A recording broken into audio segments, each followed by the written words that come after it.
Alright, just a quick call out. Anybody in the race that is not on Discord right now?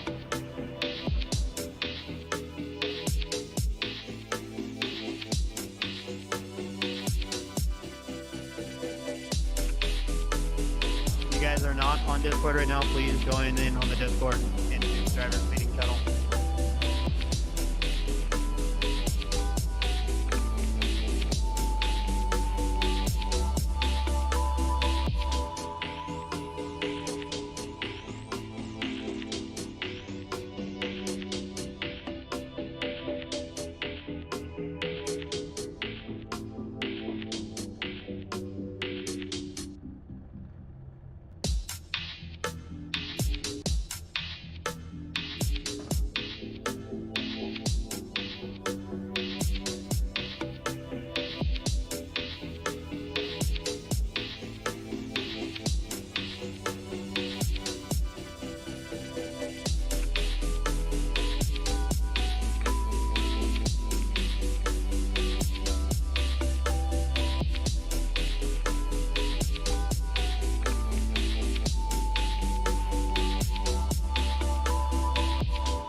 Good evening, ladies and gentlemen, and welcome to the NASRA, that's a mouthful, 360 Racing Network. And tonight, we're giving you the first little bit of taste of the Sim Racer Hub Truck Series here tonight. Tonight, we're going to run a qualifying session. Those top two drivers will automatically be in our Daytona 500 race to officially kick off the regular season. And with that, we're also going to have two clash races here tonight, which will set our field for the main event. Taking place at this qualifying right now. Looks like they're just practicing around the track. Just want to break it down for you folks at home. They'll run two qualifying laps here tonight. Of course, the top two drivers from that qualifying session will be automatically locked into the main event. With that, though, the clash race is still a race you want to compete well in. Doesn't matter where you qualify, though. The top five drivers in that clash race at the end of everything will get playoff points. So a lot of things to race for here tonight. My name is William Tiller. I will be joined by the admin here, Brady LaBeouf, in just a short while. Who will be commentating this kickoff event for the Sim Racer Hub Truck Series right here tonight at Daytona. This is a good chance to pick out your favorite drivers, to get to know the drivers, to really see who's going to be the drivers to watch out for in this series here tonight. As we're watching this qualifying session take place, I cannot wait to see some truck racing action here tonight. And we'll see right now what stands out the most. As we're watching this practice session take place right here, I do want to go over a little bit more of the rules for everybody here tonight. A lot of things that are going to be happening in this series. As I mentioned, we're going to run that qualifier. It'll be a lone qualifying lap. They'll run 2 laps. Best time will get you the pole for week 1 at Daytona, plus 2 playoff points. So a lot of playoff points in store there as well. Second, outside of row 1, we'll start second for week 1 and receive 1 playoff point. There you go, a good payoff for finishing in the top 2 of the qualifying sessions. These are the only spots that are going to be guaranteed for week 1 as starting spots, no matter what happens in the duels. The clash. So it's going to be a 50-lap clash race after that qualifying session. No stages, with a potential green flag stop in the mix there. This race is officially to kick off the season. It'll give the drivers a good chance to find out who to work with, who are their buddies on the racetrack, leading into that main event next weekend. Top 5 from this race will receive payouts based on the amount of entries for the race. Looks like it's going to be quite a full field here tonight. First place will receive 5 playoff points. Second place, 4 playoff points. Third place, 3, and so on and so forth. These duels will be set up in 2 different sessions. First sessions will be all entries from the result of the qualifier who finished with an odd number spot. So 1st, 3rd, 5th, 7th, 9th, 11th, etc. after that. The duels will be set up as 2 different sessions. Second session will be entries from the results of the qualifier who finished with an even spot. So 2nd, 4th, 6th, 8th, 10th, and 12th, etc., etc. Top 3 in each duel will receive playoff points. So first place will receive 3 playoff points. Second place, 2 playoff points. Third place, 1 playoff point right there. But, ladies and gentlemen, if you can finish in the top 2 in your qualifying session and get first place in one of these duels, you're looking at around 5 playoff spots or 5 playoff points before the season even kicks off. So a lot on the line here tonight. And then we're checking out right now as he's going over these rules right before we get everything launched for you folks at home. We're taking a beautiful look at that lake here at Daytona. But right here in this truck series, a lot to race for here tonight, although the regular season doesn't kick off until next week. We're taking a look at basically the breakdown of what we're going to be racing for here tonight. And here tonight, as I was talking about, there are a lot of things on the line. And then when we look at that main event in 1 week's time from tonight, the lineup will be first and second from the qualifier. Odd numbers will line up from the results of Duel 1. Even numbers will line up from the result of Duel 2. This will be a 200-mile race. Stage winners will win money plus 1 playoff point. Winner of the race will receive playoff points plus money. All payouts here in this truck series are based on the amount of entries, which typically makes sense there. We typically pay out 30 to 35% of the field, with the winner receiving no less than 30% of the total payout pool after expenses have been taken care of here in the league and everything else is paid for as well. So a lot to race for in this truck series. These drivers aren't just racing for bragging rights week in and week out. They are racing for some cash money and playoff points. So a lot in store here in this truck series. But it looks like we've officially kicked off this playoff run right now, our qualifying run, excuse me, right now here on the track. We'll take a look here. We'll get those graphics up on the screen here momentarily to see exactly who's hitting the track here. And excuse me, as I'm still getting to know the drivers here in this series, we'll get to know the drivers together. We'll get to know who's the best in this series right there as we're running this qualifying session right now here at Daytona. A lot on the line in these qualifying laps, as I just broke down. If you can qualify in the top two, not only do you lock yourself in for that main event, but you also get those prime playoff points that's really going to come in handy towards the end of the season.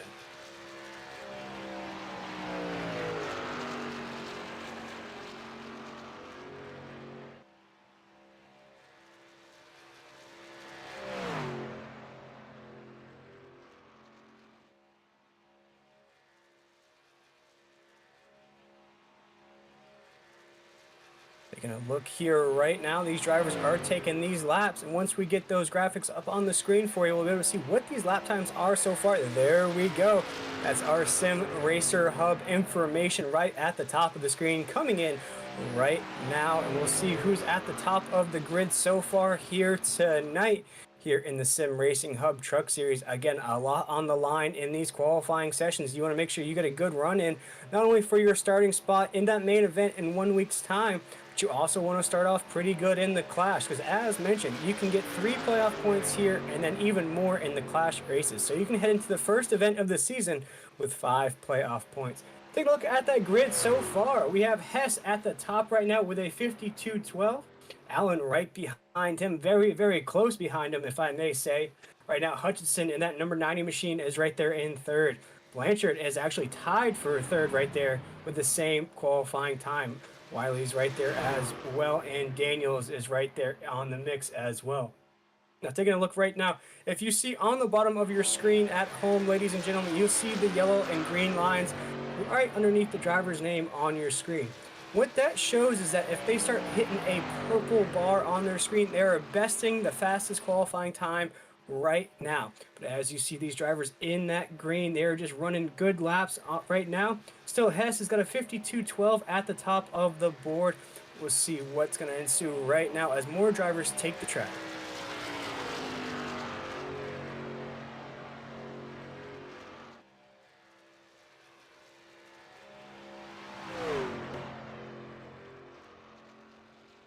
And as mentioned, it is quite a full field here tonight. A great turnout for the first event of the season here in the Sim Racing Hub Truck Series. You'll see right now we have some purple flashing on the screen there, folks. Is it going to be enough for Curtis Rogers to overtake right now? And you see he's got a good speed heading around the track, and you'll see right now where he lands. He's going to land about 9th on the grid for right now. And you'll see if he can best that right now. Still running there in that 65 machine. Still, it's going to be in the 9th position with a 52-21. Now, looks like that might be the end of qualifying. See if anybody else wants to take that track. If not, it might be Hess that's going to take that qualifying position at the top of the grid. And Allen right there. But you see another truck on the track right now.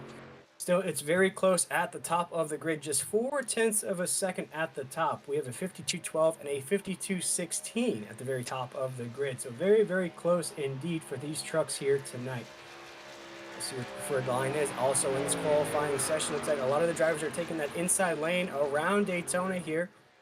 A track that everybody's familiar with, whether if you're a fan of iRacing or a fan of NASCAR, I think everybody knows Daytona International Speedway right now.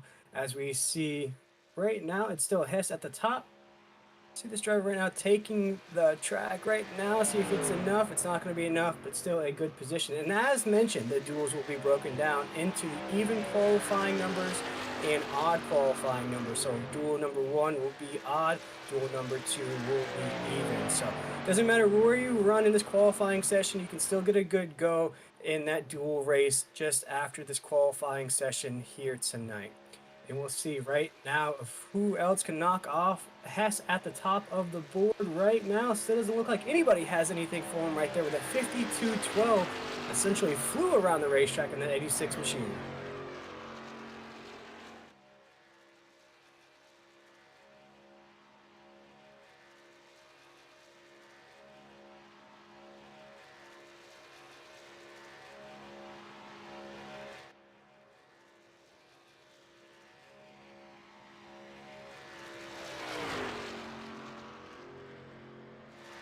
This is live qualifying, ladies and gentlemen. We're seeing what's going to set the grid The top two will lock themselves into our main event in just 1 week's time. They will qualify automatically 1-2, but they will also start on the top of their clash races just after this qualifying session.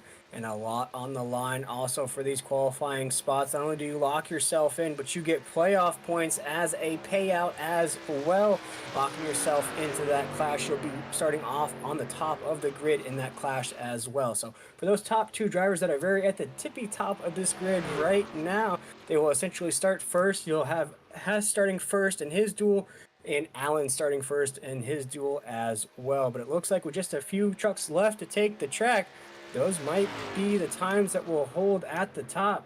And that's very close for Allen with a 52.16, basically just beating out Hutchison by 1/100th of a second. And I'll bring in my co-host for tonight, Brady LaBeouf. And Brady, we're watching qualifying take place right now, and Hess looks like he's laid down one of the hottest times at Daytona. Absolutely, Will, and thank y'all for having me tonight. I'm not going to take it off my driving suit for tonight, and I'm going to join you in the booth tonight, so I'm glad to be here and glad to get this season kicked off in the Sim Racer Hub Truck Series for Nazareth. Oh, yeah, and I broke down to the folks at home all the incentives and all the things these drivers are racing for week in and week out. Kind of break down for the folks at home what goes into all these payouts and why is there such an incentive to finish well in the qualifying session and also in those clash races? Well, for this qualifying session right here, we call it the qualifier. If you finish first and second, you automatically qualify for the front row on week 1 at Daytona. So it's pretty much a big deal. You could race through the duels and get wrecked out, and it does not matter. You still qualify for the front row week 1 at Daytona. So that, and plus the clash, we're paying out top 5, so you can win 4 or 5 races for an entry fee. So it's pretty much a big deal tonight. It's speed weeks for us, and we're obviously excited to get it kicked off. Oh yeah, I couldn't be more excited to be up here in the booth for the kickoff of this series, especially with everything that pays out, especially in the main event race next weekend. You're paying out stage winners, you're paying out, of course, the race winner. There's a lot of playoff points to be had as well.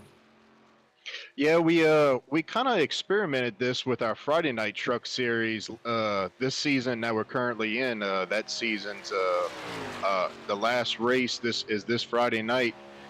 Will complete the regular season, and those guys will move into the playoffs. So we did that as an experiment with them, and the guys loved it. They enjoyed having speed weeks. It was something new that we brought, and we ended up giving out. I want to say it was over 20 playoff points, and those guys are able to. Yes, those guys are able to use that, to their advantage towards the end of the season. Oh yeah, definitely, especially if you have to take a race off. Now, something that I heard you talking about off air earlier in the day, these drivers do get an opportunity to drop a couple races here in this season, or how does that work? That's also correct, Will. So it's whenever you race 25 weeks, it's pretty grueling. That's half the year. We start in January, or we start in October, and we end in April, and then we'll start right back up in April, and we'll end the following October. So it's pretty grueling. So for the first 14 weeks, from week 1 to 14, these guys will have 2 drop races. So if they go on vacation, they're having a baby or whatnot, they can use those 2 free weeks to take off, and it won't penalize them in the points. We take the best 12 starts of those 14 races, and whoever has the most points will go on to be the 16 drivers fighting for those playoffs in that championship at the end of the season. But in the playoffs, you do not get any drop races. And talking about points and playoffs, looks like we have our grid set right now for these clash races, but the top 2 drivers are going to be Hess in that 86 and Allen in that 35. So congratulations to those 2 drivers who are qualifying for that main event. They will start 1-2 in that race, but tonight they will be leading off their individual duels. You'll have Hess leading off his duel, and after the second driver there leading off his duel here tonight. But we're looking at, it looks like duel number 1 here, the starting lineup. We have Kyle Hess going to roll off first, Ricky Allen second right there, Matthew Hutchison in third, Chris Blanchard in fourth, Jonathan Wiley in fifth. Looks like Mike Allen in sixth, Tyler Daniels in seventh, Brian Chu in 8th. Curtis Rogers, we saw him take the track there in 9th. Corey Trabu is going to start off in 10th. Donnie Lyons going to start off in 11th, and Michael J. Boyd in 12th. And excuse me if I get some of your names wrong, I'll get those enunciations going. As Brady was just talking about, it's a long season, so we have plenty of time to get these names down pat.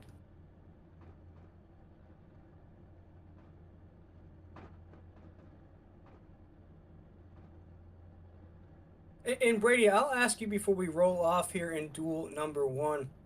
You know these drivers a little bit better than I do. You know their abilities. You know what they're capable of. What are some of the names that pop off the screen here in duel number 1 that the folks at home should be watching out for?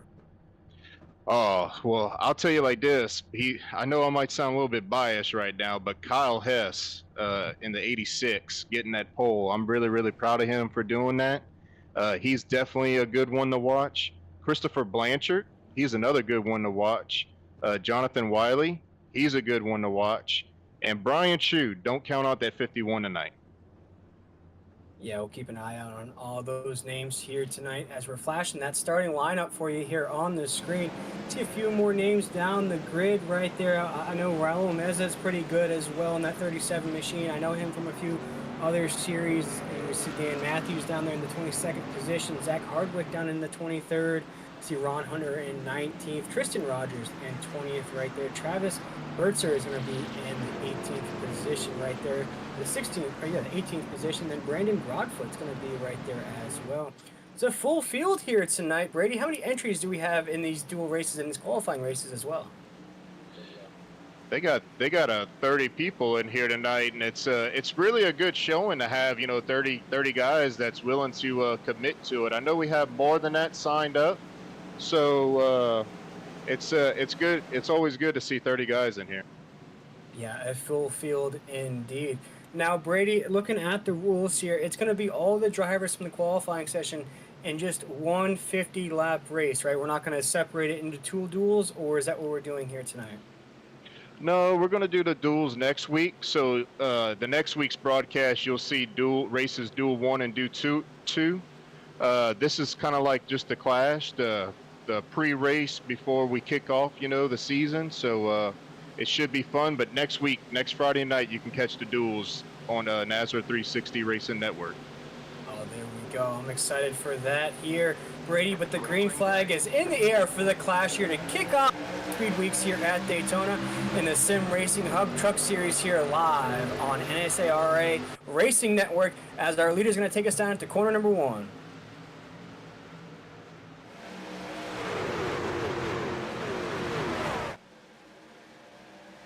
Pretty good start out of our leader right there. Hess going to lead them down around the corner to that backstretch. Going to lead them down the backstretch right now. Still single file on that inside lane. You'll see a lot of movement here on lap number 1. They're still cruising around the track here, starting to feel things out, Brady.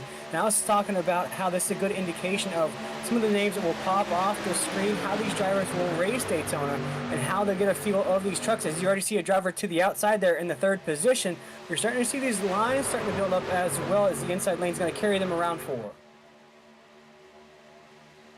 Yeah, Will, and I'm interested to see how many guys are going to jump up there to that high lane and see if they can get some momentum built up for tonight. Yeah, and you see that momentum right there on that low side lane, still pulling them around the track as Hess is still our leader on the racetrack. Not a lot of give and take right now. They're still basically where everything kicked off here tonight. But you are starting to see a little bit of separation between that 3rd and 4th place car. And you see that drafting taking place right there, Brady, as we enter corner number 3. It looks like these top 2 drivers are already starting to work on a bit of strategy here, but we see that outside lane now starting to pick up some momentum. It's basically going to be killed here on the apex of the corner. But with those top 2 drivers separating there on that bottom side, it really kills any speed you would have if you didn't link up with the rest of the field. That's correct, and as we see that outside lanes coming, they definitely have some numbers up there. So Jonathan Wiley, he's no stranger to being aggressive early on in these races. Yeah, you really have no time to waste here. Only 50 laps in this clash race here tonight, so you really need to start getting your strategies and getting your affairs in order, if you will, here tonight. As we exit corner number 2, still single file right there on that bottom side lane. As we spoke about, the top side lane starting to build some momentum. They're trying to get up to that leader, up the top. Still Hess, who qualified first, is still our race leader, but it's getting very tight up there. As you see now, we're entering corner number 3, around 4 right now, and Hess is just loving life at the top of the grid. Yeah, and he's doing a great job on the bottom as you see the 90 of Matthew Hutchison go up there. He's going to carry some momentum, get a big push from Wiley there. And ooh, gets a little bit too big of a push, it looks like. But Kyle was doing a great job right there, just riding that yellow line on the inside line. Yeah, it looks like we have a new race leader on the track right now. Looks like the number 90 machine is going to overtake there. Hutchison going to be our new race leader here on the bottom side lane. A great job from going top side to low side to throw that block to kill that momentum of the low side lane. We have some trickiness going on as Hess is pushed out of line right there, and he's going to ride that apron down the backstretch. Going to lose a bunch of positions as we head down into 3 and 4, and also a new leader on the racetrack, Brady.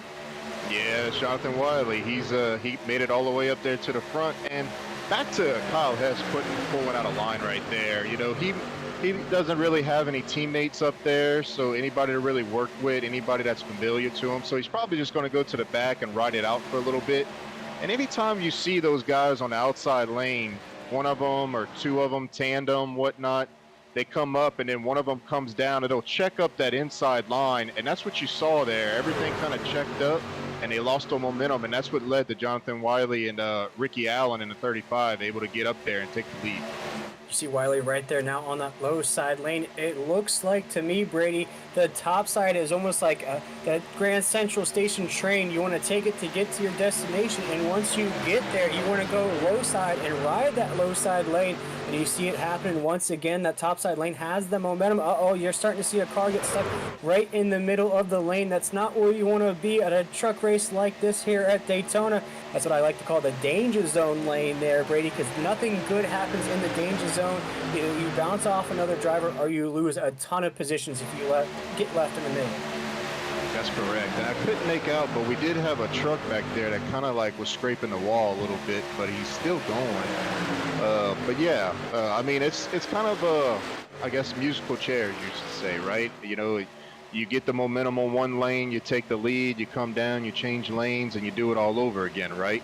So we'll see. I know Brian Chu right here in the 51, he wants that 14 and 88 to get up there, dive down to that inside line so he can have a crack to get up there.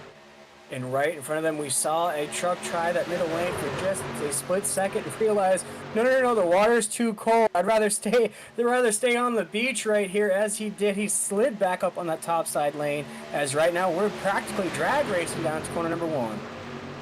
Yeah, and also keep in mind, you know, it's a 50-lap race this class, so they will have to make a green flag pit stop as they will not be able to make it on fuel. So that's going to be a key part in this race, too, is to see who can get down pit road the fastest, whether or not they take tires or not, and fuel to get to the end of the race here. Yeah, as Wiley's going to take us down the backstretch. And to that point, Brady, I'll go ahead and pop this question to you. Is it smart to basically take a gamble here? Either you pit first or you pit later on in this race, because so much on the line in such a short race here tonight. How would you play out your pit strategy here as a driver? Well, the rule of thumb to me is always halfway. If it's 50 laps, I'm looking for lap 25, but I also want to be with my teammates whenever I do go down pit road, and I want to be the first group to go down pit road. I feel like ever since they updated iRacing, whoever can get the most numbers to go first has the best shot of being out in front after pit stops. Yeah, that's a great point there. As long as you can stay in the first position when you come out of pit road, that's all that matters. And the more ground you make when you come out of pit road, as well as say if you pit road the rest of the field, then that counts for it as well. And one of the things to keep an eye out for, Brady, as well, how fresh tires are going to make a difference on these trucks. Even though we're going to have only one pit stop, it still might come into play at the end of this race. Yeah, typically at Daytona and Talladega, you really don't see that much tire wear. It seemed like Jonathan Wiley got squirrely right there. But yeah, you typically don't see that much tire wear at these super speedway tracks. Right here, maybe a fuel battle as well. You know, some of these drivers might push the envelope just a little bit too much. Might have some drivers that have to make maybe a late pit stop or just run out of fuel altogether with it only being a 50-lap race. But still no change in the lead right now as we head down to corner number 3. Wiley still leading the way there, and you see Hutchinson trying to make a move on that outside lane. Build up momentum once again. We saw that move from just a few laps ago, but the outside lane just can't seem to stay together to make any moves as things are getting a little dicey on the exit of 4. Yeah, it seemed right there coming off of 4 that the inside line, all of them kind of washed up coming off the corner of the turn 4 there. So let's keep in mind, try to keep an eye out on that all for the rest of the day. They are running in the afternoon, so it is pretty hot and slick right now. Yeah, definitely hot and slick on the track, so watch out as these lines start to move like waves in a wave pool right now, especially coming off of 2. You just saw all the drivers kind of give and take right there as that bottom side lane's trying to stay together to keep that momentum, as Hutchinson in that 90 on the top side lane has a little bit more cooperation from the cars behind him. The trucks, pushing him along there on that top side lane. It's just not enough, though, to get that 90 truck on the top side of the grid right now. But you see right now, Brady, coming off of 4, there's a lot more speed on the top side if they can just stay together. Absolutely. They just need us. Christopher Blanchard right there in the 14. He's doing a great job of staying tucked in behind the 90. They'll get the run coming off of 2 right here, and hopefully they can make a run. As you see, Wiley kind of wash up a little bit, and he's not going to be glued to Ricky Allen on there on the inside line. So here you see the 90 and the 14.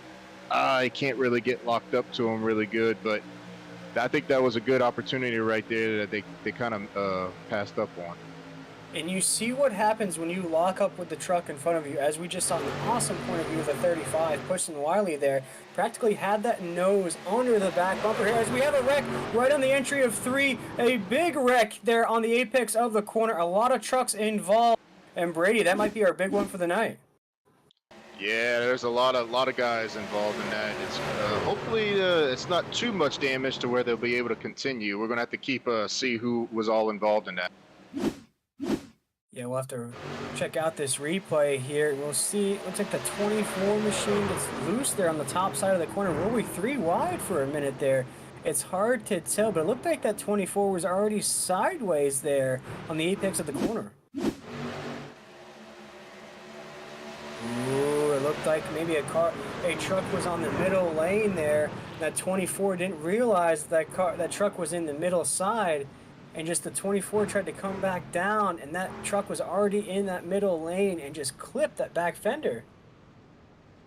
Yeah, it's definitely unfortunate. I don't know if Brandon Bradfoot in the 24 lost some momentum right there, and Cody thought that he was going to the 3rd lane there, and he kind of forced it in the middle there. So it's definitely unfortunate for all those guys that were involved. Yeah, and for Cody right there in that middle lane there, if getting the truck numbers right here, there's really nothing you can do in that circumstance, Brady. You really essentially just hold your line, because that 24 is already practically loose and coming down onto you. You know, if you did anything else to try to avoid or turn up into the 24, you're going to damage your truck as well. Absolutely, and it's a key note there. A lot of those guys ride in the back. That is the that's kind of like what you have to prepare for. If you go all the way to the back and you lose that track position, that's the kind of stuff that you can get involved in being back there. Yeah, that's not a good place to be, back on the back of the pack. But luckily that happened a little bit towards the tail end of the pack, so not too many drivers involved, but we're still very, very early in this clash race here tonight. And Brady, a few drivers did head down pit road under yellow. Speaking of that pit strategy, these drivers might be trying to calculate a run to the end, as we didn't see the leaders head there, but yet a few drivers racing in the middle of the pack in the tail end pack, maybe trying to play the gamble a little bit. Yeah, so the fuel window here is 28 laps, so you can't really make it from here. So I guess that's why you've seen some trucks stay out and keep that track position, because they know that they can't make it from here. You see, looking at those lap times, I'm just checking out some lap times here, Brady, and the fastest truck on the track right now is the 60 of Allen. Right before that caution lap flew, he ran a 48.8 right there in that 60 machine, down in the 4th position. So See how it plays out here at the drop of the green flag. If we have the same style of racing that we did before that caution flag, where everybody was kind of taking their time, we didn't see a lot of action. We saw some teamwork happening on the inside lane, but not a lot of pushing and shoving that we're used to seeing per se here at Daytona. But I feel like, Brady, as these laps tick down, these drivers start to realize, okay, this was fun. I got to get my debut out of the way, but I also want to get paid. I also want some playoff points here. I want to finish inside that top 5. I feel like we're going to start to see that pressure and that intensity kind of build here as these laps tick down. Yeah, most definitely. It's still pretty early though. You know, it's lap 13. You know, you still got 37 laps to go, 38 laps to go. So still plenty of time to get up there. You know, you just have to be with the pack when you make that pit stop. That's the most important thing. Definitely, and you know, we don't want to get left too far back here as we're seeing sort of a style of racing play out. It's definitely top side, low side racing here at Daytona, as everybody is used to. But with it only being 50 laps, you know, you can sort of take your time in that field, but you also want to start to think, okay, if I make a move here, this is where I want to make it. Is this the guy I want to work with? Do I want to get past this truck? Is he slower than me here? And as these laps tick down, we're going to realize there's only 15, 20 laps to go, and you're outside of the top 5. That's where I think a lot of these trucks will push forward. But here tonight, so Michael Wiley leading the way here. A great way of leading up there at the top of the grid with that 35 machine of Allen. And you saw Allen pushing him along there at the top of the grid. That's correct. Like I said, you got some guys, you know, what's pretty interesting too, Will, is you had some guys that pit and they took fuel only. So that's just less fuel they have to take under the pit stops too. So that's another key note right there. That's an excellent note as well. It feels like a fuel strategy is going to be the way to victory here tonight. With it only being 50 laps, we might see some drivers push the envelope, push these trucks as far as they can go on that Sunoco race fuel here tonight. But we see Barney up in that flag stand with the green flag. We're going to go green flag racing here once again in the Sim Racing Hub Truck Series. This is a class race at Daytona.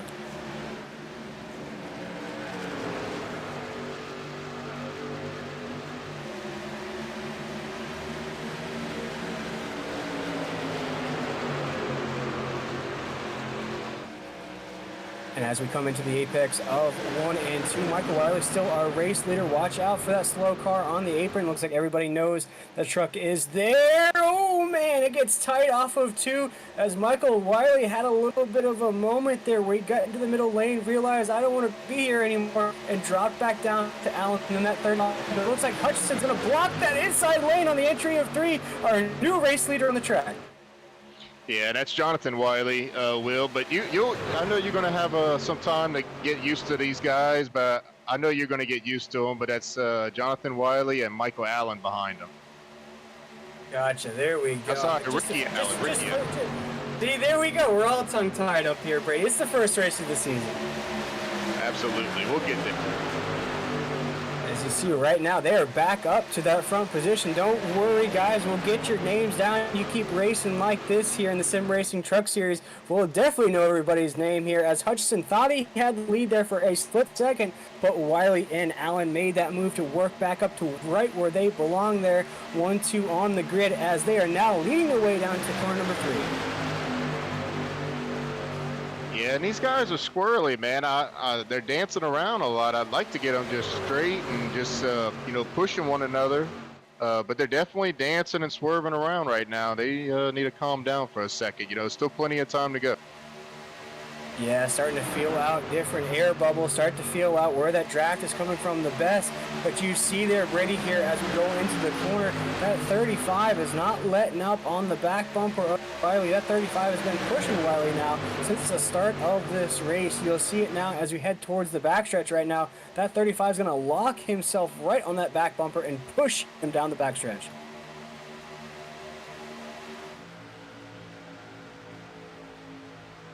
Yeah, the key note right there is the 35 and the 09. I know he's got 9 on his truck, and he'll get that fixed, but that's teammates. That's Who's Your Daddy Motorsports right there. So see, you can watch them. They're going to be locked up all night long. Oh yeah, and they're locking up the field right now, running that inside lane. You saw Hutchinson now has the speed on the outside, but watch what happens here, Brady. You'll see that 90 try to come down and throw a block on Wiley here as Hutchinson has the speed here on 1 and 2. You might see that 90 come down, doesn't come down just yet. And with that delay of strategy there, Brady, it allows Wiley and Allen to continue that momentum on the exit of the corner. Yeah, we have two Allens, right? We got two Allens pushing the 90, and one's pushing the 9. You got Ricky Allen on the inside, and you got Michael Allen on the outside. He's running that breast cancer awareness truck in that pink 88, and he wants to give a shout out to one of his friends that had breast cancer, and she's surviving. Her name's Christine O'Donnell Brundage. So we giving a Miss Christine out there a shout out tonight. Yeah, shout out to Miss Christine for being a fighter and a survivor of breast cancer. And shout out to him for rocking that paint scheme here tonight. We want to appreciate all those drivers that are representing breast cancer awareness. It's something that should be represented more months out of the year, not just in the month of October. But shout out for him for rocking that breast cancer awareness scheme here in the month of October. And who knows, we might see that truck down in the victory lane here tonight. Yeah, that's correct. You see the outside lanes losing their numbers. They're pretty spread out. That inside lane's a lot tighter than the outside, Will. Yeah, there's getting a little squirrely on the top side lane right there. And what that enables, Brady, is basically that train to keep rolling around the bend. Shout out to catch right there, because you see now the inside lane, although it looks very close on your screen, there's a lot more organization and a lot more speed on the inside lane right now. That 90's going to drop down, and Wiley hits the apron for just a brief moment, gains control of his truck, though. He's still right in the second position, but watch what happens now. You have Allen and Allen right next to each other there for the third spot, drag racing for third down the backstretch. You see if Hutchinson can hold on to this position, knowing that he has a set of teammates behind him, but he has no more help behind him there on the top side lane. Yeah, what an aggressive move by the 90 of Hutchison there. I mean, he kind of, as soon as he heard clear, he went down there and it checked up that inside line. And that's, that's how the wrecks are caused, right? Somebody diving down like that unexpectedly and just everything. Ooh, Ricky Allen's pretty loose in the tri-oval, but yeah, you'll see that all day long, all night long, the checkups on the inside line whenever they try to dive down like that. Yeah, and that 90 tried it just a few laps ago. He only held the lead for just a split second until that set of teammates came and overtook once again. So we'll see how long that 90 can chill up at the top of the grid right now. Right now, he has flashed off the screen right there, Brady. See if he comes back into the corner, and you see him right there getting a good shot at that truck. But you see Allen right there and Wiley right there trying to make a move. But right now, Hutchinson now has to block two lines if he wants to hold on to the lead. Yeah, and like I said, I'm actually pretty happy because they're doing a great job. We're 22 laps in. We had a little bit of a mix-up early on, but they're racing. They're going for it, and that's what you like to see. It's money's on the line. It's not a points race, so go for it. Yeah, definitely go for it here tonight as Hutchinson right there on the inside lane is going to try to maintain here down the backstretch. But we see Allen, the other Allen there in that breast cancer awareness machine that we were just speaking about, had a big run off of 2. It's going to kind of get delayed right there as Hutchinson and Wiley are going to maintain on the inside lane there on corner number 3 and 4, heading towards that backstretch, or 1 and 2, excuse me, heading towards the backstretch right now. And you'll see if they can maintain. This is the front stretch. Got a little confused there. We flashed the back stretch to see a car low on the racetrack back there, but right now it's still Wiley and Hutchinson up there, but it looks like Wiley overtook Hutchinson there when we flashed away for a second. Yeah, that's correct, Will. He saw an opportunity, and he definitely worked at perfection, and he just kind of practiced the race-winning move right there is what I would call it. He went from third to first and, one corner. Yeah, that was an excellent move there, but now the Hutchinson in that 90 has no other choice but to push Wiley in the lead. And with that, the Allen in the 35 truck is going to catch on the tail end of the 90 of Hutchinson and go with his teammate. And you'll see if 35 wants to make a move on Hutchinson there. It's getting very squirrely here as we cross the line. and we're approaching almost halfway to go. Next lap will be halfway, so I'm interested to hear the guys on the radio. I'm not hearing that much chatter, but I know they're planning pit stops soon, especially these front guys that didn't pit on that last caution. Yeah, Brady, you told me that window was about 28 laps. We're creeping up towards that window here, just very, very close to the halfway mark here in the Clash at Daytona. But there is a lapped car, a slow car, though, on the top side of the racetrack. These drivers have to get around. It's very smooth right now. No craziness right now here. Keep it cool, keep it clean. Everybody gets past that slow car there on the top side of the racetrack. Everything still stays green here as we've had some give and take at the lead, but right now it's still Wiley leading the way here across the line at the halfway mark. Yeah, and as you see that 35 of Ricky Allen, he pulled out of the inside line. He saw an opportunity right there. A hole was open, so he pulled up in front of the 88 machine of Michael Allen. Now his teammate is going to come up there and grab him, and let's see if they can both make it up there. Ooh, he gets... Oh. Yeah, he definitely gave him a push where he didn't want to be pushed, so... we'll see if they can get up there and take this lead back over.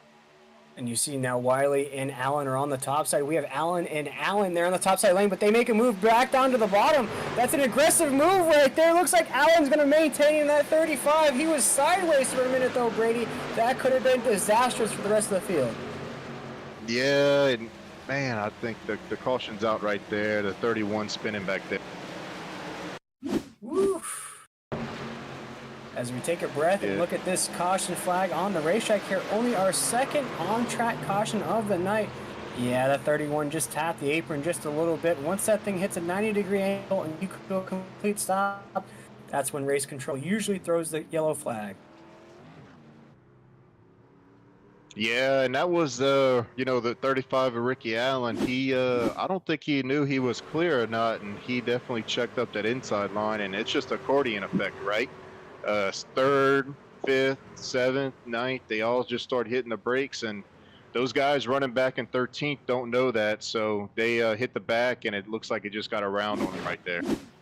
What I gotta say though, if we can rewind back to that racing move here as we're under caution, that 35, you got to talk about the wheel work for that 35 to able to save that truck, to know the position that you're in on the racetrack.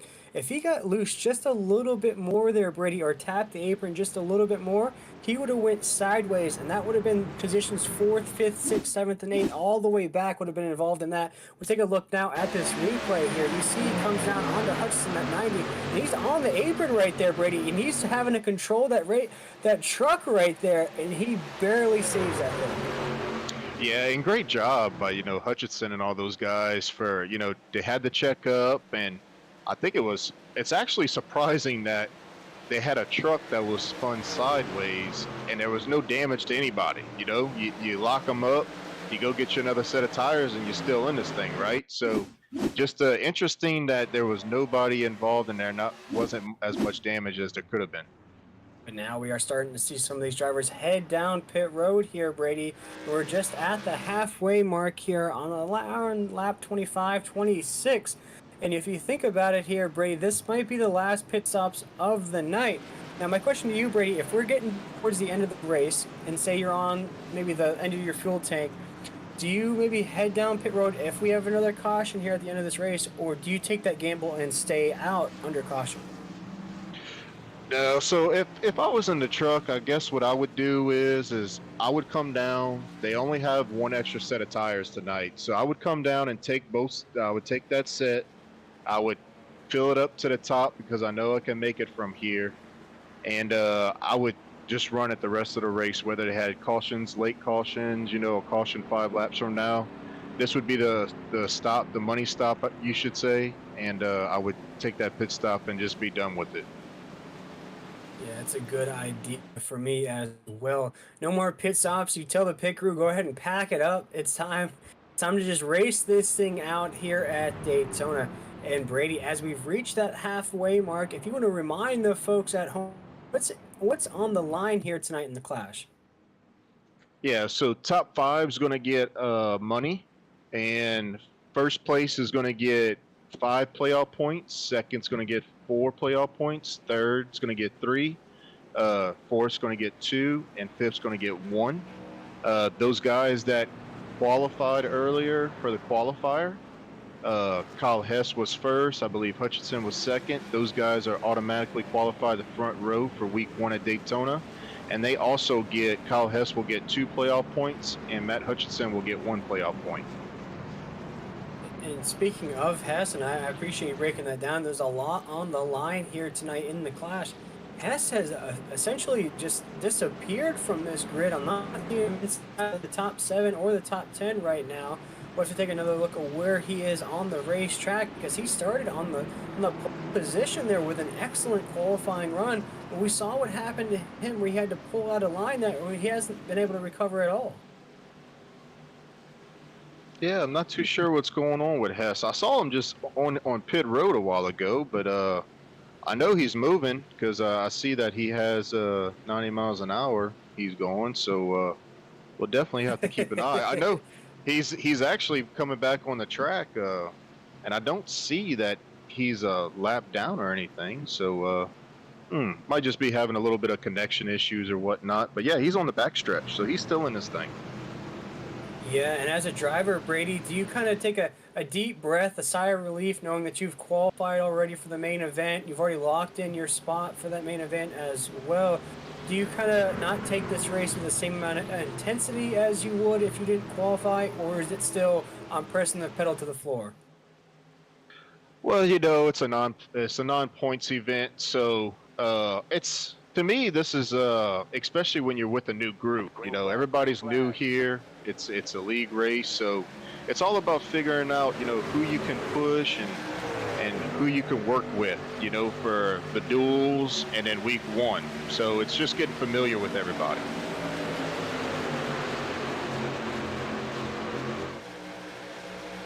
The green flag is in the air here once again. Yeah, just to get familiar with everybody here, know who to work with, who not to work with in some cases here. As we exit corner number 2, we're back racing here. This is the Clash from Daytona on the NSRA Racing Network here. This is our first kickoff event of the season here. We're going to have the Clash and the main event in just a couple weeks' time here. But right now we see Hutchinson right there on the top side lane. And back here, 100 Yeah, and as we've seen all night long, that 90, that 9's been up there all night long. So we'll see if they're going to make it to the end here, Will. Usually these guys that run well during the race are not the ones that make it at the end of the race.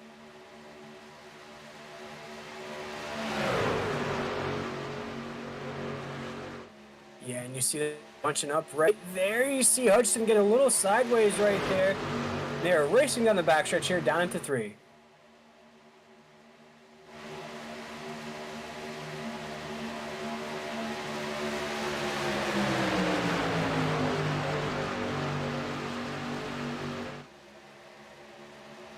Back to it right. Now has more speed. Oh, they're wrecked. They're wrecked. Big wreck. Off of number 4, huge wreck. That's in the middle of the pack, Brady. Yeah, and I'm trying to see what actually happened right there. It looked like Ricky Allen, he tried to make a move to the outside, and it just didn't work out for him. Yeah, the 35 tried to move up to the high side, and it just didn't work out. He wasn't cleared. A huge wreck right there. That's in the middle of the pack. A lot of drivers tangled up in that right there. You see the 90 is going to come off the corner. See a lot of wiggling going on right there off of corner number 4. And you'll see what ensues to bring out that huge caution. Take a look here, crossing that start-finish line. And right here, Brady, we're going to see it. Corner of Hutchinson right there on your screen. Yeah, he just wasn't cleared, Will. Just wasn't cleared, trying to make a move. Still kind of early for that. I mean, you still got 21 laps to go at that point, but you hate to see that for all those guys, especially Matt Hutchinson that's been up front all night long. You see right there, once again at this replay, that's what brought out this caution. You see the 90, and you see almost a bit of checkup happening right there, Brady, where everybody starts to scatter because of a checkup. And then it just, we'll see what happens right there as the 90 is going to cruise along. still maintained right there. It's hard to see what exactly brought out the caution here. As you mentioned, Brady, we still have a bunch of laps left. These drivers have basically been racing, I guess, the last lap now for about 10, 15 laps, and we love it up here in the booth. Gives a good show for the viewers at home, gives a good show for us up here in the booth as well. But sometimes on the racetrack, if you race a little bit too hard, it can cause a combustion of drivers, and we see it right here once again as we're getting back up to go under green, and that's just a hard. Yeah, and you see the 35 there, maybe just got pushed from behind a little bit, Brady, as you mentioned, and just nosedive right on that top side wall. Yeah, and it's like I said, tonight's all about these guys learning one another, and right there, I hope that Ricky Allen, learned that you got to make sure that you clear before you make a move like that, because he took out a lot of good trucks in that move right there. Yeah, I'm sure not only is he going to be disappointed in the trucks that he took out from his mistake there, but also disappointed in himself, because you mentioned he was running one heck of a race tonight, and that 35 machine was up there being a great teammate to Wiley, pushing him along the backstretch, even putting his name in the hat for the finish of this race here. So, unfortunate ending for his night here tonight, but I'm sure we'll see a lot more of that 35 truck as the season rolls on.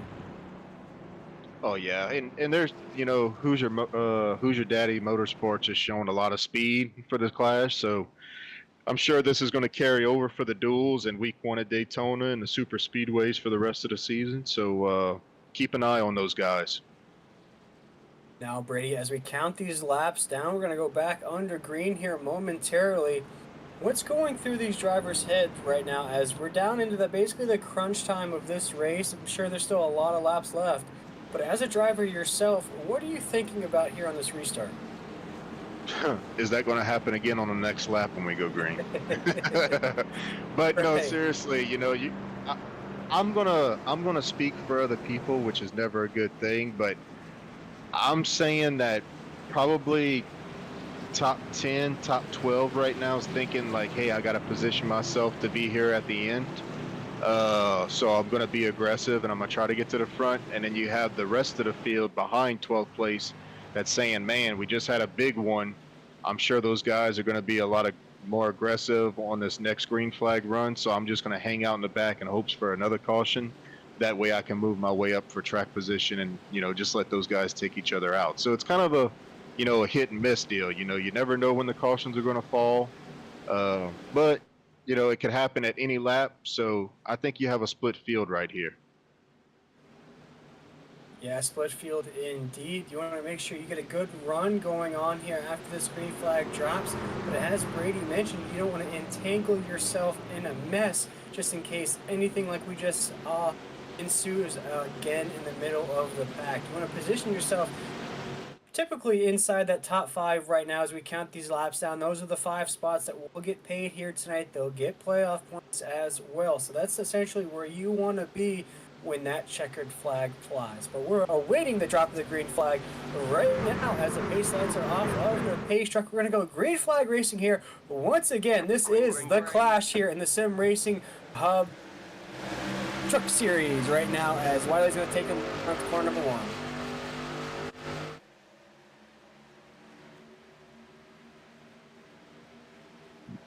Yeah, that was a kind of a weird start right there, jumping out like that.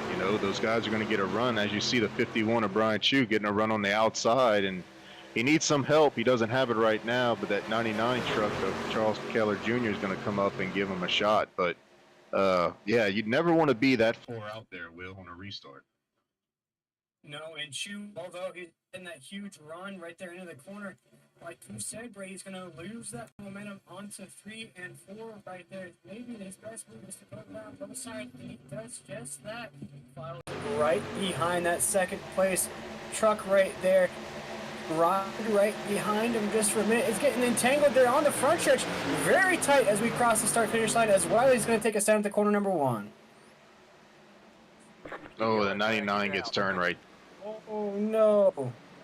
And a big wreck on the entry of 1 right there. And you called it, Brady. A lot of these entanglements are now happening middle pack, low end of the pack, and I think it's just because these drivers are getting a little bit more hungry, if you will. Yeah, like I said, you got to position yourself for the end, and it's kind of weird, getting it in the wall right there. It looked like though, Brady, if we could rewind there in the truck, looked like the 99 was on the outside lane there. We have another instance where a truck was right in the middle lane, and right there we see it right now. The 99 is brushing that topside wall, and you see there's a truck right in that middle lane. And that 99, once he made contact with the outside wall, tried to correct, but he had no idea there was a truck already there. Yeah, and that 31 of Jason Stevenson, he's supposed to be the 96, but he was involved in that wreck earlier where he didn't get any damage, and this time tonight he was involved in that wreck just now where he did receive some damage. Yeah, and it just looked like a series of unfortunate events right there. That 99 is gonna touch that topside wall, come down, not realize there's a truck right there, and you see it right there once again. Nothing malicious about that. We spoke about it earlier in this broadcast, Brady. You know, if you're that middle truck and you're in that middle lane, you essentially have to ride your lane. There's really nothing you can do. You feel bad because you essentially took the guy out that's coming off the top side, but there's nothing you can do to avoid that. Yeah, it's just, it's unfortunate for some, and, you know, either you're the bride or the bridesmaid. It's all about luck, is what I say at these races. You got to have a bunch of luck, and luck was not on that. Especially James Lowry, the number 3. Luck was not on his side for that one. No, not at all there. And we saw Laurie kind of working up the grid a little bit right there. We saw him mixed inside the top 5 right there for just a small minute. Taking a look at that grid, I do see Hess's name pop up there, Brady. He's down in the 18th position after starting first here tonight. Yeah, and his truck looks fairly clean. He might have a little bit of right front damage, but not much at all. It looks like it's pretty clean. So typical Kyle Hess, he'll try to control a race up there at front. Whenever he feels like he needs to get out of there, he'll get out of there, and he'll ride in the back and avoid all the accidents, and he'll be there at the end. So good for him. He's still riding around, but I'm pretty sure you're going to see him get a little bit more aggressive as these laps wind down. Yeah, definitely. He's going to start off on our pole position in our main event race. So already coming into this clash with a lot of confidence, a lot of momentum after qualifying first.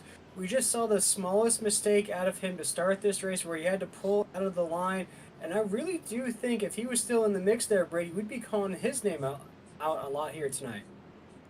Oh, no doubt. No doubt at all. But, man, I'm trying to figure out when we're going to go green here. It looks like we'll probably have about 12 laps to go.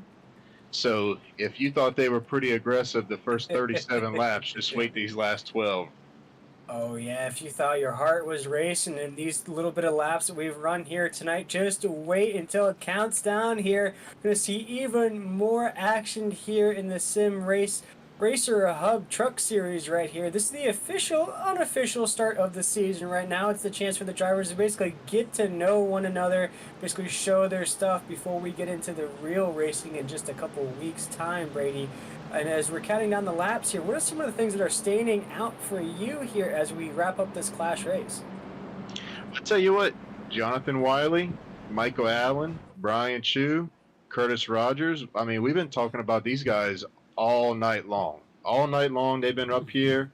So it's interesting, out of those 4 guys, who do you pick? Who's going to work with who? Because I'm pretty sure not all these guys are teammates, as Ricky Allen's knocked out of the race for Jonathan Wiley, and I'm pretty sure Brian Chu runs for Sick With It Motorsports. So who do you push, and who do you want to be pushed by? That's the question right now. And which lane's going to be the fastest once this green flag drops? Because we've seen a little bit of give and take there, Brady. We've seen the outside lane basically be the portal teleporter to get you up there to the inside lane. And once you do, we see that big racing move to come down and block that inside lane. But each way and each move we see, it looks like everybody wants to get to that low side of the racetrack here tonight. And if Wiley keeps racing the way he does there at the top, it's going to really take a lot of organization and a lot of cohesiveness from that top side lane there to put anything on him here in these late stages of the race. Yeah, and I've got my eye definitely on that 51 of Brian Chu. I mean, great paint scheme for his truck, great truck. He's definitely new to Nazareth, so we're definitely going to see what he has. But I like the position that he's in. You know, push that 09 of Jonathan Wiley as much as you can, and whenever it comes time, make your move. We'll have to see if that is a tribute to Kurt Busch, who actually made the announcement just over the weekend that he is done full-time racing. But we aren't done racing here once again, as the green flag is out here in the Sim Racer Hub Truck Series here. This is the Clash from Daytona, as Wiley gets a big restart down at the corner. Yeah, and he leaves the door open for that 51. Watch for him to get a run right here and make a move.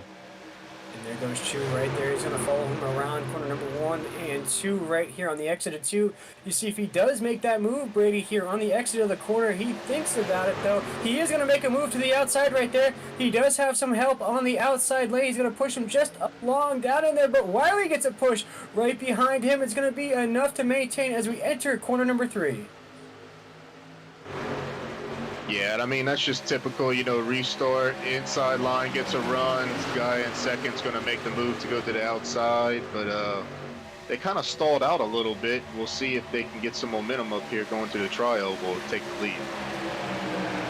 Yeah, coming down the front stretch right now, down into 1, still Wiley leading the way at the top of the grid right now, getting a big push out of that 7 truck right behind him as we enter corner number 1 to the apex.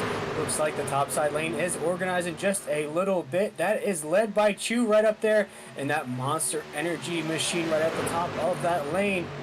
Right now, still Wiley's leading them down the back stretch right now as we're getting inching closer and closer, basically drag racing down at the entry of 3. Yeah, we definitely have some new players up here too. You know, I see the 7, I see the 30, the 37 row Meza, the number 6, the number 2 that has damage, but he's able to use the pack to draft off of. So we definitely have some new players up here that have been riding in the back of the field the whole early on in the race. And then it looked like the 7 knew the speed was coming from Chu right there. Went up there as quickly as he could to ride that momentum of that machine. And he does just that as we have a new leader on the racetrack right now, leading the way on the exit of 2.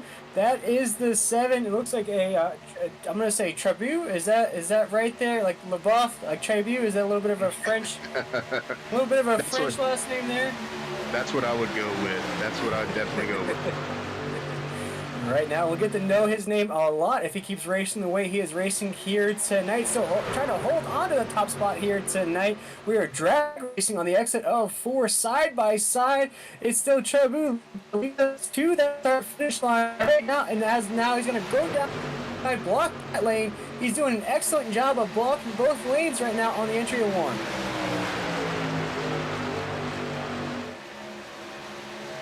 Right there on the apex of 1 and 2. Wiley is now back into the picture there on the low side of the racetrack.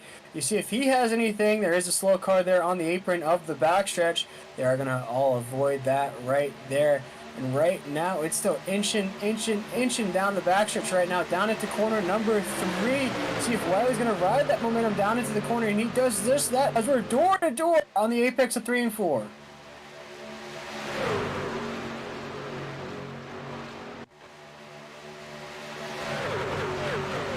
And it's pretty interesting, you know, you only got 5 trucks up there on the top line, so if I'm the 7 right here of Care, you know, I'm going to stay up here. You know, I like the 51 behind me. I want to work with him. The 88's been up here all night long, so I would stay out here and ride that outside lane.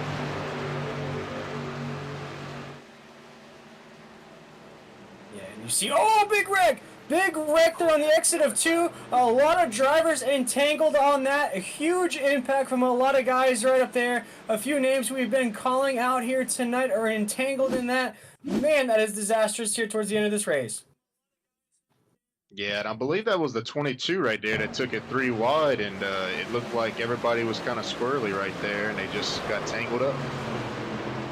Man, just an entanglement there. But we spoke about it, Brady. As these laps begin to tick down, these drivers are going to get a little bit more antsy inside of these trucks. You see it right there. And just a little bit, it looks like almost the same incident that we've been seeing here tonight, where a driver maybe makes contact with that top side wall, and that middle lane driver just has to essentially plow through him like some snow.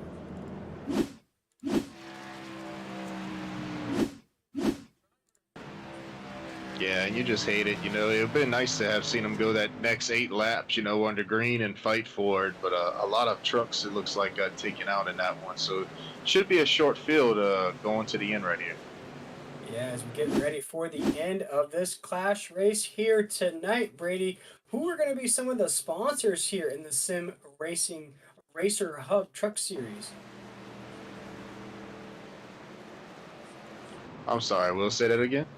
Yeah, here tonight, as we're wrapping down the end of the Clash race here tonight, who are some of the sponsors that are going to be taking care of these drivers here in the Sim Racer Hub Truck Series here this season? Yeah, so we're pretty excited about Clinton Sneed, his group at simracerhub.com. They take care of all the points on iRacing. You let the computer do all the work for you, so all you have to do is just upload the results into their website, and it takes care of, you could customize your league with bonus points and playoffs and Very championship cool. races and all. Yeah, it's really really convenient. You don't have to sit there and add stage points and whatnot, and playoff points and bonus points and all that stuff. So his website is great. So he's come on board as a sponsor for us. We also have Blanchard's Towing. He's actually sponsoring the Hard Luck Award. So we got to find somebody that's been running good all night long, and if they get wrecked out the race, they'll have the Hard Luck Award. So Blanchard's Towing and Recoveries come on board to sponsor that one. NRE That's a Power Systems, yeah, NRE Power Systems. We also have Butt Kicker. Butt Kicker has been a part of Nazareth since the beginning, so we're happy to continue our relationship with Butt Kicker. And Millie's Restaurant and Catering Service, they're also a sponsor to our series. Yeah, and I'd say that Hard Luck Award, that's a good candidate there. And that 51 truck actually went up into the fence there, Brady. May have gone for a flight if iRacing allows these cars to fly. He was almost in that catch fence down the backstretch there. So if there's a Hard Luck Award, I think it might go to that 51.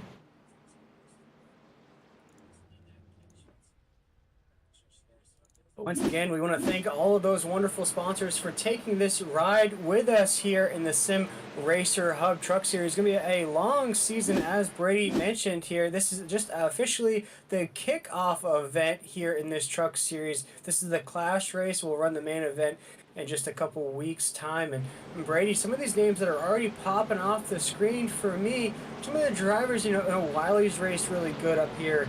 We've seen Hess, we see Raul Meza is one of the names that I called out as well here tonight. We've seen the Allens battling up there. We'll get to know which one is which as this season goes on, but we've seen them battling up there as well. So a lot of these drivers are really putting their names out there, wanting the folks at home to know who they are and what they can do here in this series. Yeah, absolutely. And we got a lot of new players here, a lot of new names at Nazareth. We do a lot of recruitment races before we kick off the season, so you could find us on Facebook at Nazareth Racing.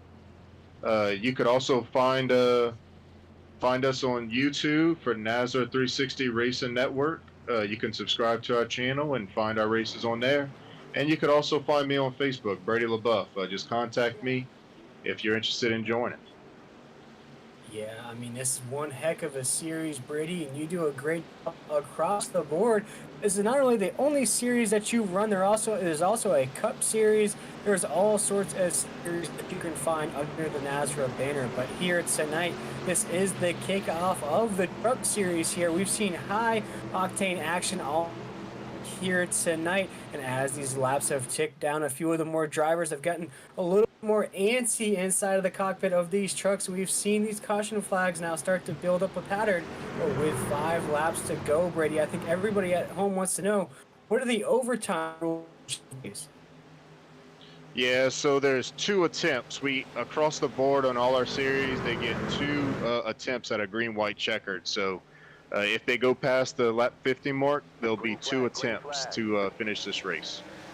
But as the green flag flies with 5 laps to go, things are on and popping here once again in the truck series as Wiley's going to try to hold that topside lane, but we're going to drag race down in the entry of 1.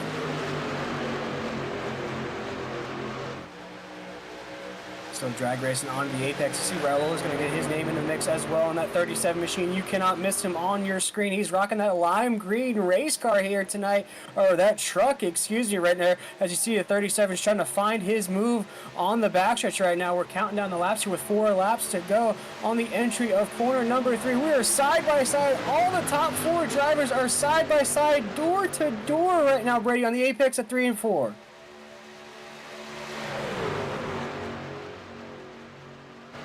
Yeah, and it's definitely going to get dicey here. You're definitely going to. Oh, Whoa. Oh, there it is! Oh, save it right there! Save that truck! Oh, and he does it! There's a huge collision on the racetrack that looks like Wiley that went sideways. yeah, and we just knew that it was going to happen. Everybody's, fighting for a position, fighting for it. So they're definitely going for it, and they're not holding back. They're not lifting at all. You see what happens here. You see Wiley may have gotten checked up a little bit before this. That caused looked like there's a battle going on right before they hit that huge logo at the middle of the infield. Door side by side on the apex of 3 and 4, and they were maintaining pretty good. And you see right here, oh gosh, I hope it's not a teammate taking out a teammate right here, Brady, but you'll see it might be just that as he gets a little love tap in that left fender. Yeah, it's definitely. Yeah, it's definitely teammates. You just can't push right there. You got to push them Ooh. square, and they didn't push them square. And you see what Raul Meza did. I do want to highlight that 37 machine right in front of all this. Ooh, that was so close. That tail almost brushed the back end. But you saw what Raul did there. Once he was pushed to the apron there, he didn't get on the gas immediately. He didn't try to push the envelope. He rode that apron as long as he could without getting back on the accelerator. And you saw what Wiley did. He tried to get back on the gas just a little bit sooner after getting loose here. He makes contact, hits the apron, then he tries to get back on the gas. That causes him to get loose, whereas Raul stayed on that low side, almost got tapped from behind there, but is able to save his truck right now, is in the 4th position here at the end of this race. Yeah, great job, Raul. By Raul. He's an experienced driver in this series, so he knows what to do in that situation. And we didn't really see that much experience out of the 09 of Jonathan Wiley, because he definitely probably could have saved it if he would have just got off the gas right there.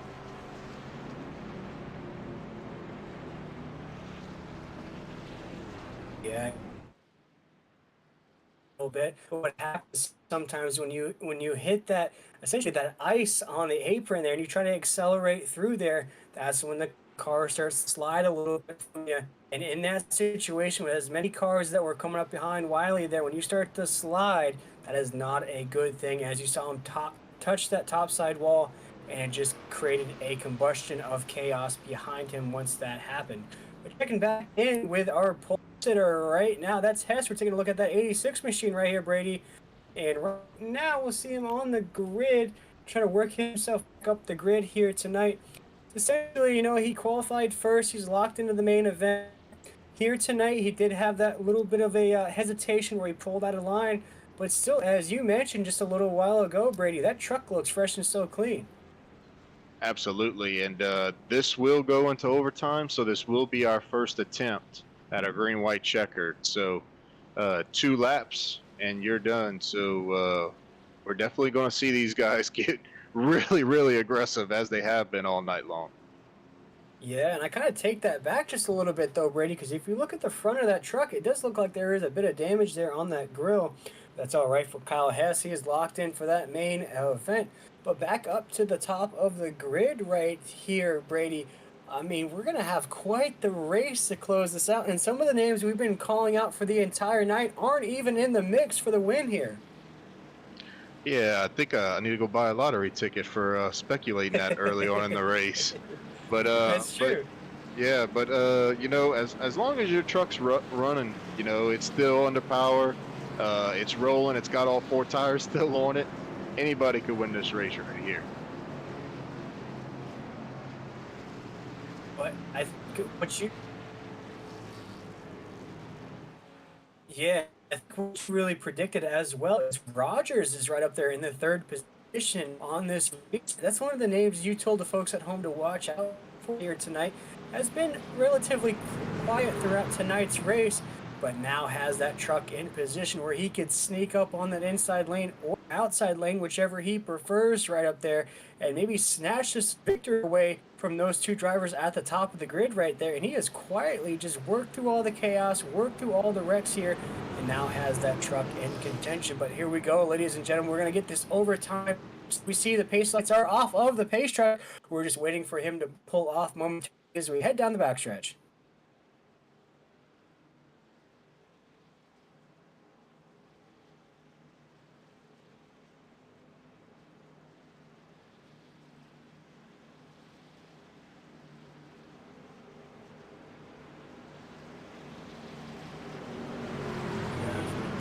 We have Sanderson, we have Rogers, we have Zimmerman, we have Hess in that 86 machine is up there in the top 5 as we await the drop of the green flag here in the Sim Racer Hub Clash Race. This is the first race of the season here in this truck series, brought to you by the Nazra Racing Network. We are excited to bring this series to you here. This is the first little bit of a Sam's Club, a BJ's, a Costco sample of what you're going to see the rest of the go here in this series. But the green flag is out. It is waving. And folks, in our first overtime.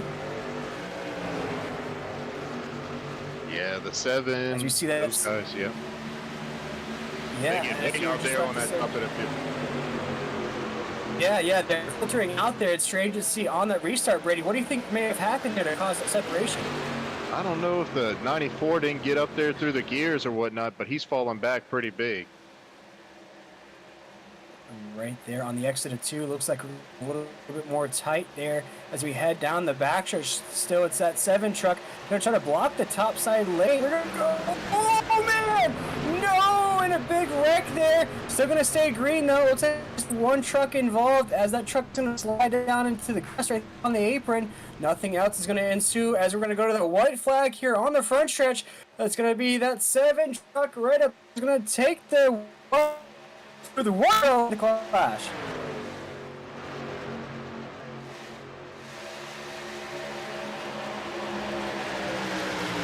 Yeah, the new player is up here, Cody Knott in the 26. Let's see what he's going to do, and they're spinning in the back too. A lot of things going on right here with. A lot of craziness ensuing here as we exit corner number 2 right now. Our race leader is that 7 truck of Tribu right up there at the top.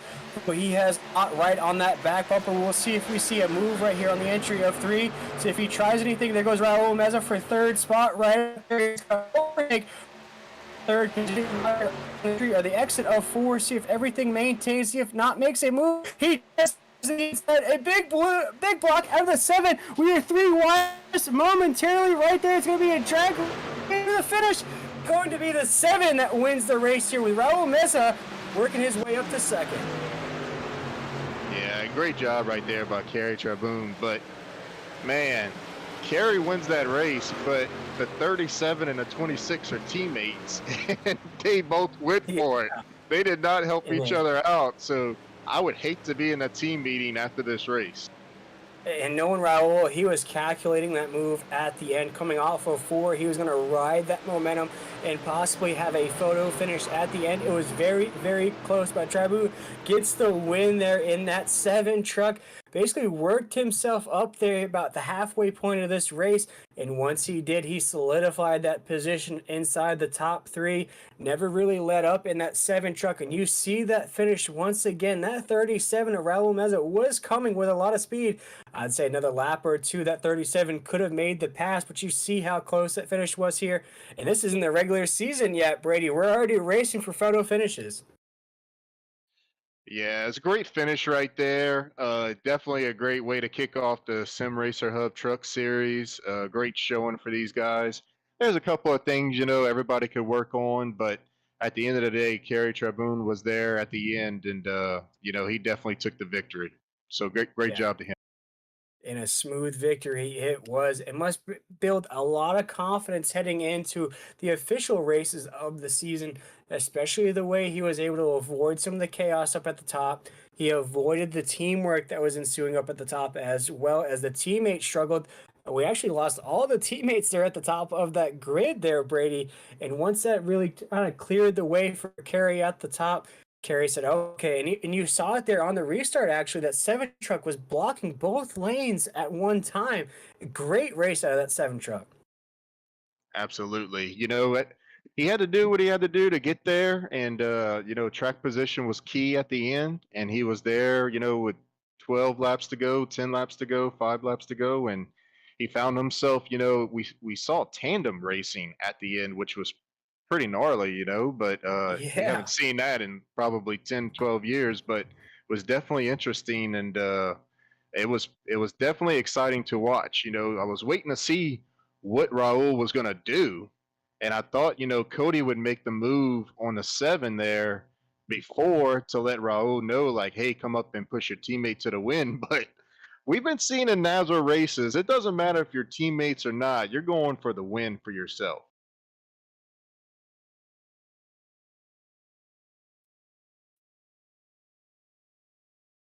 Yeah, and you saw what Raul did there, Brady, going up from 4th and pushing us, not pushing physically, but pushing his way up to 2nd. So gained 2 spots in about the last lap or so there. He was way off the pace and almost won it at the start finish line. So what a huge run out of that 37 truck. I cannot wait to see what the rest of the season has in store here in the Sim Racer Hub Truck Series here. This is our first unofficial official race of the season here, but those top 3 guys must feel really good, or the top 5 guys though, Brady, because those are the guys gonna be walking away with some playoff points here tonight. Absolutely. Money and playoff points. And right now, at this time, we're going to bring in our third place finisher, Mr. Cody Knott. Hey, Cody, you got us? Yes, sir. Yeah, Cody, it was one heck of a race there. We really felt the intensity, the anxiousness really pick up towards the end of this race. A lot more caution flags flew. Take us through your point of view of tonight's race, and what do you think of the start of the season so far? Man, it was crazy. Going from producing the recruitment races to running in the actual season. I was trying to help you guys out with getting things set up before the race was starting. So my focus was more on just getting on the track, trying to get these guys together between the teams that we're working with and Raul and all them, and just trying to come up with a strategy to make it to the end. Yeah, let's talk about that end though, because we saw Raul come up and really make a move on you there at the end to snatch 2nd place away. Now, take us through that last little bit of racing. We had that yellow flag fly there that really saw another big chaotic wreck there, gave you drivers an opportunity to race through overtime. Break down the end of that race for you, because we were definitely jumping up and down here in the booth. It must have been even more exciting for you on the track. Oh yeah, for sure. Warrior Racing was working with Mission One Esports for this event. Plate races are always one of those difficult ones. You got to have partners to get it done to the end. Well, Kyle's was the man with the strategies this race. Fortunately, that last yellow, he got some nose damage and was not going to be able to keep up with everybody. So I went to the outside on the last lap just to make an attempt for the run, and then someone spun. They tapped my right rear and they spun themselves out, and that opened it up for me and Kerry. And then, like the whole pack usually does, when 2 people are up and by themselves, Raul just sucks straight up. And we didn't really have a strategy at that point. I mean, on the final thing, it's every man for themselves. I told Raul, go for it. Let's see if we can throw this thing 3 wide. I didn't want to dump Kerry, so I just let him go. And hats off to him. He got the win. Yeah, it was definitely a huge win up there for that 7 truck. But looking at your start so far here tonight, Cody, looking towards the dual races and that main event race that's going to officially kick off the season here in the Sim Racer Hub Truck Series. What can you take from tonight that you can carry on to the duels and that main event and might put that 26 machine into victory lane? Some incredible momentum. I've been racing with NASRA for a couple years now. I've ran in multiple series. I participated on helping out with the Friday night series. I'm running that series as well. Unfortunately, having some bad luck over there, but I messaged Brady the other day and I told him on the Monday night series I'm getting at least one win this season. So that's my goal, is to get one win, and then we're good. Hey, sounds good to me. As long as you hit victory lane in that 26 machine, I think we'll all be happy, and you'll be even more happy there in that truck. But with that run here tonight, we get to officially talk to our podium finishers. Cody, is there anybody that you'd like to give a shout out here tonight while we have you here on the podium, or any sponsors that may have made this race happen for you? Oh yeah, get ready for a long one. All right, I got to thank Warrior Racing for one. It's the main team sponsor. Got to thank Brady for letting me do what I do in this league and doing the production. I got to thank Warrior Wraps, Warrior Photos, Speed Ranch, Team Watson Racing Setups, RTR Materials, SRS Speed Ranch Shocks, Pulse Poppers and Families Company, Fat Daddy Meats, Butt Kicker, Martin Sports, Track Bar Media, Poinier, Amsoil, Raz Energy, Sim Speed Shop, 501, Sim Replicas, and I also got to thank Sim Racer Hub. Glad to have Sneed back in the league and assisting us with this. Well, Cody, we appreciate you taking the time with us here, my man. You finished third here in the Clash. I cannot wait to see what you have in store when we kick off the main event in just a couple weeks' time. But Cody, a third place finish here tonight in the official, unofficial first race of the season, my man. We appreciate and have a great rest of your night. Yeah, thank you guys. Was Cody not our third place finish there? A great run there. It's interesting to hear him out the finish of that, because for us up here in the booth, it was chaotic, it was chaos, but for him, it sounded like he was locked in position. It just felt like he saw that 37 get shot out of a slingshot there at the end. Yeah, and at this time we have second place finisher Raul Meza. Raul, you got to run us through that last lap. They had chaos happening behind y'all. Y'all end up with a tandem draft. Your teammate Cody hooked up with Carey. You were hooked up with a guy who was not your teammate. So you're trying to, I believe it was Tristan Rogers that was pushing you. So you're trying to get to your teammate Cody not there and try to work together coming off that last corner. What was going through your mind, and what were you trying to set up coming to the checkered flag there? Man, it was fun. It was fun. I can tell you this. I was hoping that Cody would move up, but just enough, just in time for me to be able to come up right behind his bumper and push him. But I had a lot of momentum coming into that start finish line, and I knew that if I got into him, I was probably gonna, maybe wreck him or so. But I mean, it was either do or die. I had a good run, and I just moved up and I said, man, you know what? If I can clear these guys, I know that the leader's gonna put up a good block, and hopefully I can carry enough momentum to be able to go ahead and swing around these guys. But yeah, before I came up to Cody, if he moved up, I was gonna go ahead and go with my teammate, but I saw that he stuck right behind that leader, and I had just too much of a good run to lift a little bit and try to push my teammate up there. Yes, well, I mean, hey, I mean, it's all about surviving and being there at the end, and you guys were there at the end. So tell us a little bit about, before halfway, towards halfway, and then after that final run. What did you learn that can carry on to the duels and maybe week one at Daytona for our quote unquote Daytona 500? And just tell us about the race throughout the whole time you was in there today. Yeah, I would say the first thing I learned was just patience. I like to run up front or try to at least get up there and compete with these guys, especially on stage wins. But since we didn't have any stage wins here, a lot of my teammates are always telling me, "Hey, man, you gotta ease off the gas a little bit, or just kind of hang out the back. There's a lot of chaos that's gonna happen, and we know super speedways, it's always bound to happen. But I like racing up there, and try to see what kind of kind of truck I have, and see if how fast I can get up to the front and make some moves here and there. But I think the number one thing I learned for today was just patience. Just hang out. There's going to be a lot of chaos going on, and as the race unfolds, is the best thing is you got to be there to the end. If you're there at the end, you got a shot. And if you don't, then there's nothing you can do about it. But yeah, it was just patience, wait it out. Let whatever unfolds in front of you happen, and then you know get a good shot to be there at the end. And luckily, it played out that way. Absolutely. Well, great job tonight. And before we let you go, is there anybody you'd like to thank? Yeah, for sure. I want to thank you guys, man, at NASRA, for putting this together. Our broadcast team, for putting up a good show for all of us to view. Everybody at NASRA, man, it's a good group. It's a very great group, man. I'm excited about this Monday series going on, and look forward to it. I want to thank my sponsor, Serpro. They're my main sponsor. They're hooking it up on any league that I come on board, especially NASRA.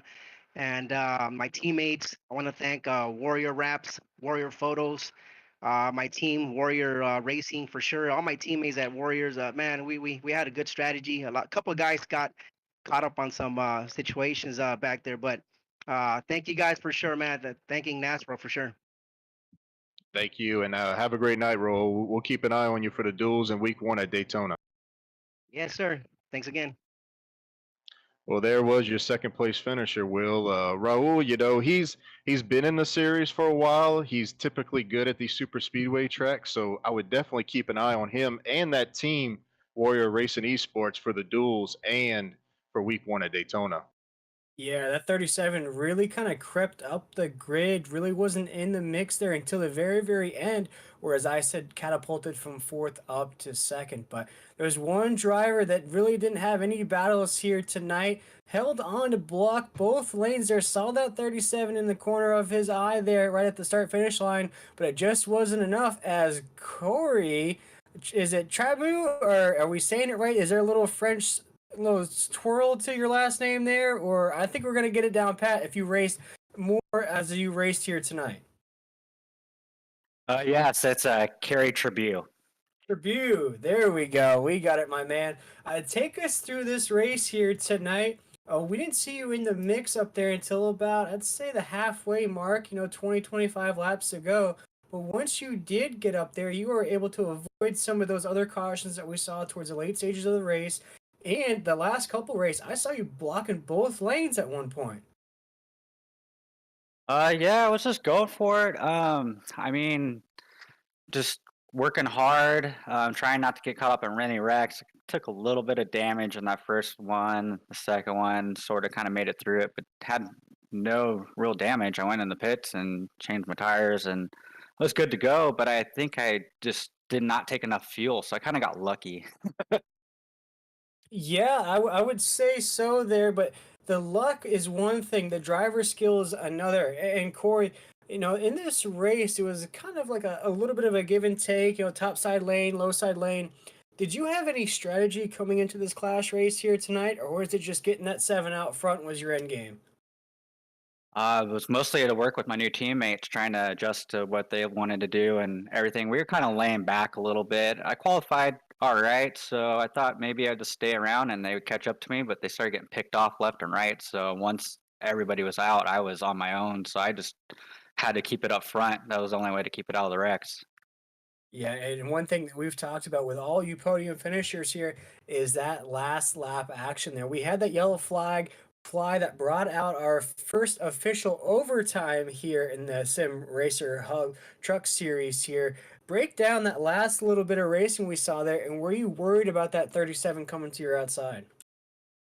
Oh yes, he had a lot of steam coming up. I was just trying, obviously, block both lanes, but I didn't see he had anybody behind him pushing. So I thought if I just came up and gave him a little bit of aero drag, he wouldn't be able to catch me at the end. And as long as I kept front of 26, I was pretty good. He was pushing me pretty well. I was surprised. I thought they were going to go up to the top and just drive right past me. Yeah, and Corey or Carrie, you win the race here tonight. And our first unofficial race of the season was a 50-lap shootout, if you will, here in the Clash race. What can you take from this race that you can carry on to the dual races and the main event at Daytona here in just a couple weeks' time?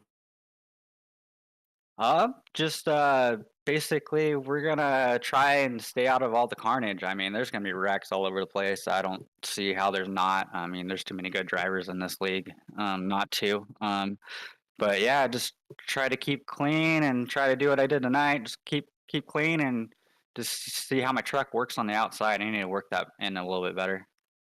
Or it worked out for you very well here tonight as you win the Clash at Daytona here to kick things off here in the Sim Racer Hub Truck Series.